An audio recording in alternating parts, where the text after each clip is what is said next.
पहली बात तो ये जुलाई 2022 से इसमें ऑलरेडी स्टे चल रहा है, तो मेरिट के हिसाब से सिलेक्शन हो, ना कि परसेंटाइल मेथड के। हरियाणा इकलौता राज्य पूरे भारत के अंदर जहाँ पे कि सोशियो इकोनॉमिक्स के मार्क्स जो है वो लागू होते हैं। 3 गलती मैं आपको काउंट कराऊंगा।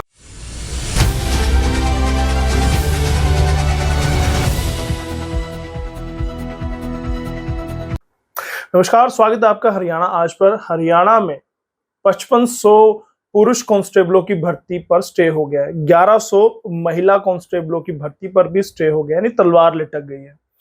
पहले धरना प्रदर्शन दिया गया था उन अभ्यर्थियों के द्वारा, उन कैंडिडेट्स के द्वारा पंचकूला में। उसके बाद कहीं आशा की किरण जगी थी कि अब उनकी भर्ती होगी, लेकिन तलवार लटक गई है। उसी पर बात करने के लिए हमारे साथ एडवोकेट हैं जो हाई कोर्ट में प्रैक्टिस करते हैं, रविंदर ढुल जी। ढुल साहब, सबसे पहले स्वागत है हरियाणा पर। धन्यवाद जी। ढुल साहब, आज जो ये फैसला आया है 5500 का भविष्य, 1100 महिला कांस्टेबल का भविष्य लट गया, क्या ये पूरा मामला है? देखो, किसी का भविष्य अंधकार में नहीं है। पहली बात तो हमको ये समझनी चाहिए, क्योंकि पोस्ट वही है, इंटैक्ट है, सिलेक्शन किसी न किसी का तो होना ही है जी। तो नौकरी तो लगेंगे। हाँ, पहली बात तो ये क्लियर हमको समझनी पड़ेगी कि रिटर्न दोबारा नहीं होगा, रिटर्न वही रहेगा, रिटर्न का रिजल्ट भी वही रहेगा। केवल मात्र वो रिजल्ट निकालना कैसे है, इसके ऊपर कोर्ट में बहस है। तो ए नहीं सेलेक्ट होगा तो बी सेलेक्ट होगा, बी नहीं होगा तो सी सेलेक्ट होगा, बट सेलेक्ट जरूर होंगे उसमें कोई। लेकिन ढुल साहब, जिनके लड्डू बढ़ चुके हैं, जिनकी शादी ब्याह भी तय हो चुके हैं नौकरी लगने के बाद, तो उनके लिए तो ये मातम का मौका हो गया। देखिए, नौकरी, पहली बात तो ये जुलाई 2022 से इसमें ऑलरेडी स्टे चल रहा है। 6 जुलाई 2022 को कोर्ट ने स्टे दिया था जी। और फीमेल कांस्टेबल वाले में तो बिल्कुल स्पेसिफिकली 6 जुलाई से ही स्टे चल रहा है। उसके अंदर तो कोई इसमें कोई दोहराए जैसी कोई चीज नहीं है। हाँ, यदि आज के दिन में इन्होंने टेक्निकल इंटरप्रिटेशन का मिसयूज करके, मैं ये कहूंगा brutal misuse and abuse of process English में जिसे कहते हैं, और हिंदी में कहें तो कानून का दुरुपयोग, और वो भी बहुत बुरा दुरुपयोग करके, जो इन्होंने कोर्ट के फैसले को इंटरप्रेट करके और यहाँ पे राइट्स जो क्रिएट किए हैं, इसके कारण इसका यदि इन बच्चों के साथ में, क्योंकि जो सेलेक्ट हुए, जिनका रिजल्ट में नाम आया है, उनका कोई कसूर थोड़ी ना है। उनको रिकमेंड किया है कमीशन ने। अब वो उनको सही रिकमेंड किया है या उनको गलत रिकमेंड किया है, कोर्ट के अंदर केवल यही तो एक बहस चल रही है कि रिकमेंड किसको करना चाहिए।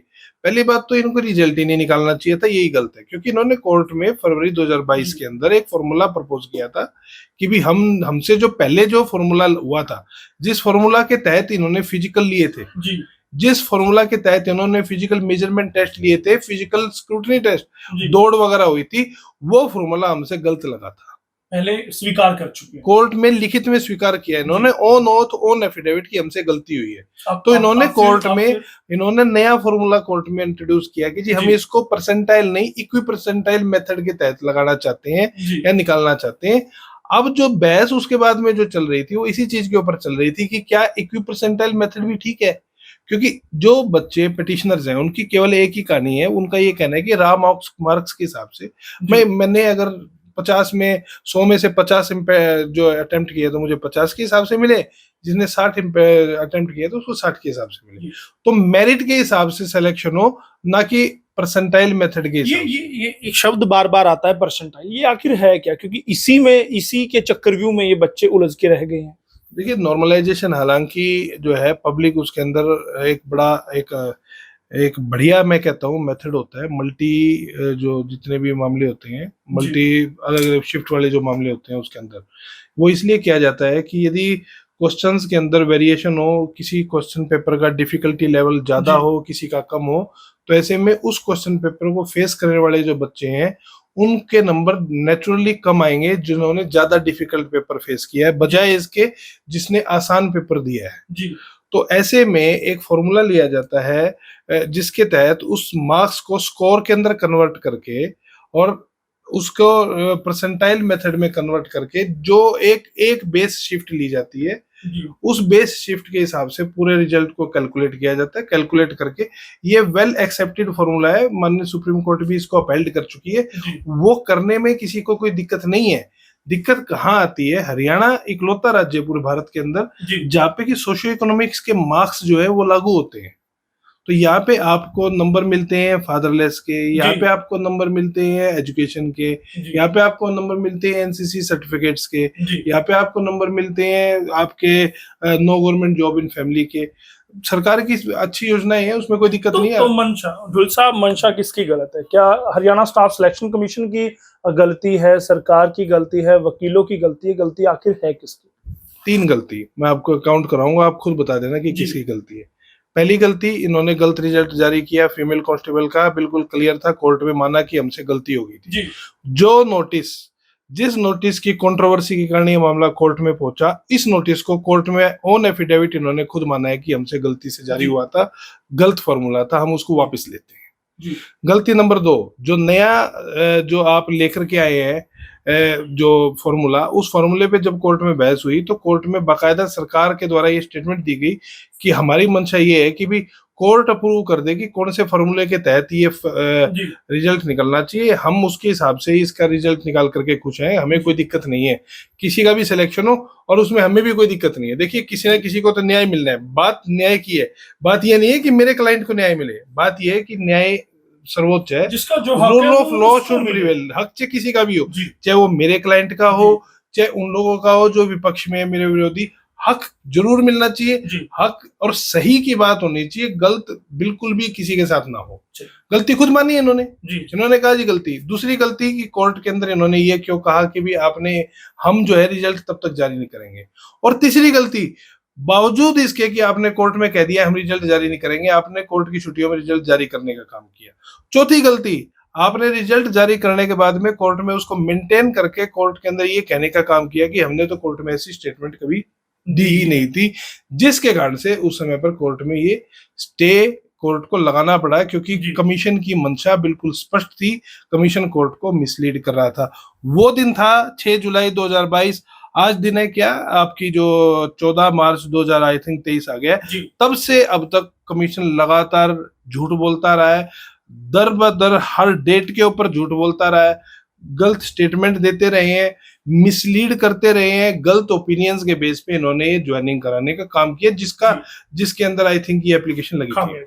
ढुल साहब, लेकिन फिर क्यों सरकार आरोप लगाती है कि विपक्ष कहीं ना कहीं इस भर्ती में रोड़े अटका रहा है? विपक्ष की क्या भूमिका है इस पूरे मामले में? कुछ भी नहीं, विपक्ष को लेना देना थोड़ी ना, विपक्ष बैठता है विधानसभा के अंदर, भर्ती को विधानसभा के अंदर थोड़ी अटकी है। कोर्ट के अंदर कोई पक्ष और कोई विपक्ष नहीं होता, कोर्ट के अंदर पिटिशनर और रिस्पोंडेंट होते हैं, याचिकाकर्ता और प्रतिवादी। याचिकाकर्ता कोर्ट के अंदर कोई भी आम जनता का व्यक्ति आ सकता है, कोई नेता राजनेता याचिकाकर्ता के रूप में मुझे नहीं लगता कि किसी भी राजनीतिक पार्टी का वहां पे है। क्या ढुल साहब का, रविंद्र ढुल का एक वकील के तौर पर इसमें कोई रोल है? बिल्कुल है, मेरे पास में लगभग 450 लोगों के केस इसमें हैं जो कि कोर्ट में इस समय पर पेंडिंग है, जिन्होंने परसेंटाइल के मेथड को चैलेंज किया था, हालांकि वो कोर्ट में ऑलरेडी ये मान चुके कि हमसे गलती हुई थी। जो नया मेथड है, जो इक्वी परसेंटाइल का मेथड है, वो मेरे द्वारा कभी भी चैलेंज हालांकि नहीं किया गया, लेकिन उसके ऊपर अभी कोर्ट की मोहर लगनी बाकी है। तो क्या इस स्टे पर भी आपका नाम लिया जा सकता है, या इस स्टे में आपकी कोई भूमिका रही है? नहीं, कोई भूमिका नहीं रही। सबसे पहला केस जो था इस मामले में, आई थिंक जो 2021 में डाला था, वो राकेश सिहाग के नाम से था। राकेश सिहाग एंड अदर्स का जो मामला था, उस मामले में जो याचिकाकर्ता के जो वकील थे अंकुर जी, उनकी एप्लीकेशन आज आई थिंक लिस्ट हुई थी, और उसी एप्लीकेशन के ऊपर आज जो है ऑर्डर पास हुआ है। चलिए, अब चलते चलते दर्शकों को ये भी बता दें, क्योंकि वो 6600 इंतजार कर रहे थे ज्वाइनिंग का, लेकिन अब उन्हें इंतजार करना पड़ेगा। ना रिटर्न एग्जाम दोबारा होगा, ना फिजिकल दोबारा होगा, ना मेडिकल दोबारा होगा क्या? फिजिकल हो सकता है दोबारा, स्क्रूटनी पीएसटी और पीएमटी, बशर्ते कि कोर्ट ये अपील करे कि इक्वी परसेंटाइल मेथड के तहत या परसेंटाइल मेथड के तहत जो तुमने रिजल्ट निकाला था वो गलत था। उस परिस्थिति में उन लोगों को दोबारा मौका मिलेगा जो पहले नहीं आ पाए थे। अगर कोर्ट किसी भी स्टेज पे ये पाती है कि ये फॉर्मूला गलत था, तो ये तब के ऊपर है, अदरवाइज कोई फिजिकल दोबारा नहीं होगा। जहां तक बात रिटर्न की है, कहीं भी किसी भी स्टेज पे कोई ऐसी कंट्रोवर्सी नहीं है कि लिखित एग्जाम गलत तरीके से लिया गया था, तो उसमें कोई दिक्कत किसी प्रकार की नहीं है। मतलब सिर्फ अब रिजल्ट बनाने में ही सारा, देखिए टेक्निकल वजह जो थी, टेक्निकल जो इश्यू था, उसी के बारे रविंद्र ढुल से हमने बात की।